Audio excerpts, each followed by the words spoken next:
Saturday, কিন্তু আজকে আমার ব্লক লেকচার আছে। অনেক অনেক ঘন্টা ধরে আমাকে আসতে হয়েছে। আর আমার ইউনিভার্সিটিতে আমি আগেই বলেছি যে এমন একটা জায়গায় যেখানে কনসেন্ট্রেট করা খুবই মুশকিল। আজকে এখানে ব্যান্ড পারফরমেন্স হচ্ছে, আমি দেখাচ্ছি। ওপর থেকে দেখা যাচ্ছে, ওইখানে দেখো ব্যান্ড পারফরমেন্স হচ্ছে লাইভ।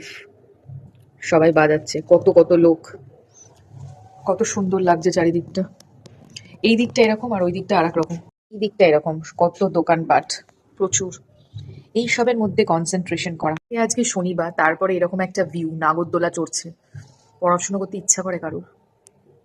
বলেছে জার্মানি বা ইউরোপে লোকের সংখ্যা কম, এরকম মেলাগুলো আসলে দেখতে পাওয়া যায়। গিজ গিজ করছে লোক, গিজ গিজ।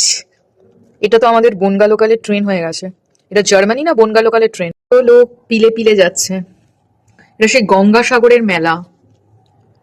কে বলেছে ইউরোপে লোক কম? এখানে আসলে, এইসব মার্কেটে আসলে বোঝা যায়। আজকে শনিবার, তাই জন্য এত লোক পিলে পিলে যাচ্ছে। এটা সেই গঙ্গাসাগরের মেলা। কে বলেছে ইউরোপে লোক কম? এখানে আসলে, এইসব মার্কেটে আসলে বোঝা যায়। আজকে শনিবার, তাই জন্য